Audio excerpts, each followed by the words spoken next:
Je pense que le monde entier a des raisons de craindre l'élection de Trump.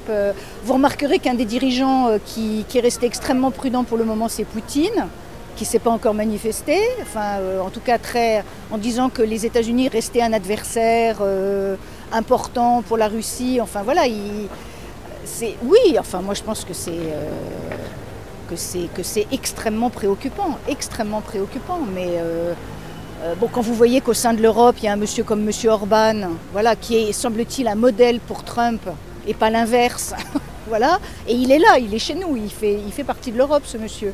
Et en plus, il est président il dirige en ce moment dans la présidence tournante. Oui, c'est très préoccupant, très préoccupant. Vraiment une catastrophe, on verra. Après, faut voir, c'est pas. Après, parce que Biden avait donné des belles promesses, mais ils n'étaient pas à la hauteur. Et puis le problème de guerre aussi. Avec c'est la faute de l'ancien gouvernement. Avec la Palestine. Je pense que ça a joué sur les élections. Et l'Ukraine aussi. Ça a joué sur les élections, je pense. Distribuer de l'argent pour faire la guerre, c'est pas forcément. À Gaza, tout ça, voilà. C'est aussi ce que je reproche à Biden. Et Kamala Harris qui a pris au début un engagement, puis qui n'a plus rien dit. Ça aussi, je pense que ça. Mais Trump, c'est pas la solution miracle. Je le pense.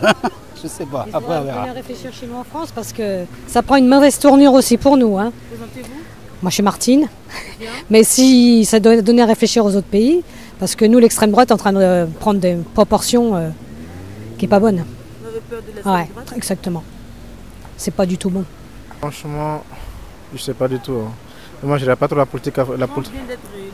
Oui, mais je ne regarde pas la politique, du coup, je ne sais pas trop quoi vous dire.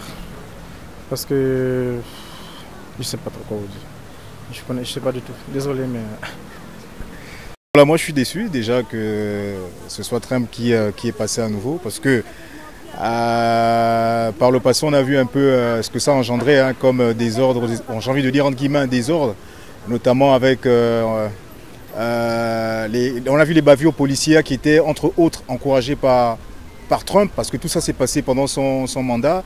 On voyait comment les Noirs étaient entre autres maltraités, j'ai envie de dire. Sinon, voilà, limite, ils étaient pris comme des moins que rien. On a vu le cas de George Floyd. On a beaucoup d'exemples comme ça et puis tout ça s'est encouragé par Trump parce que Trump, pour lui, c'est les armes avant tout, quoi. Il est pour voilà tous les voilà, comment on va dire ça, que tout le monde peut détenir les armes et même n'importe qui en fait. Et donc c'est ça, donc bavure policière encouragée par Trump et puis le fait que voilà, apparemment les blancs retournent leurs armes contre les noirs quand il est au pouvoir. Et tout ça, voilà, c'est, on va dire, c'est vraiment sous le regard, on va dire quoi, encourageant de Trump, quoi. C'est un peu ça ma déception, parce que j'ai l'impression que là, on va repartir dans les mêmes travers avec Trump. Et aussi au niveau de, bon, de toute façon, au niveau de l'Afrique, par rapport à sa politique étrangère, au niveau de l'Afrique, je parle de l'Afrique parce que je viens d'Afrique et je suis de passage ici. J'ai envie de dire que on n'a pas grand-chose à gagner. Déjà, quand il était là, on n'a rien vu, hein, de particulier dans sa politique vis-à-vis de l'Afrique. Donc vraiment, son élection m'importe peu.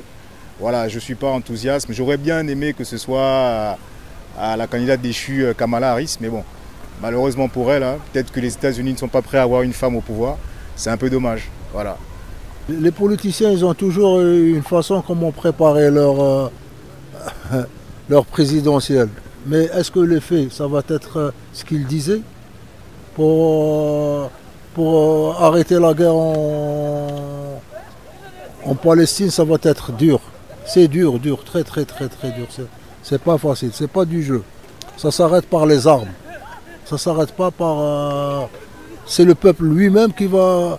ni Trump, ni Macron, ni personne. Et pour l'Ukraine, c'est pas du gâteau. Hein. C'est la plus grande famille des républiques russes. Donc c'est une guerre familiale. Ça se règle rien qu'entre eux.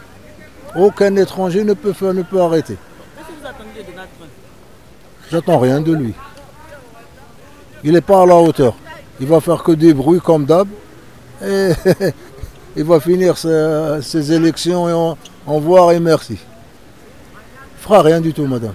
À partir du moment où vous considérez que les États-Unis, c'est une puissance économique et c'est une des premières soi-disant démocraties au monde, ça a forcément des interférences sur l'Europe, sur la guerre en Ukraine, sur le Moyen-Orient.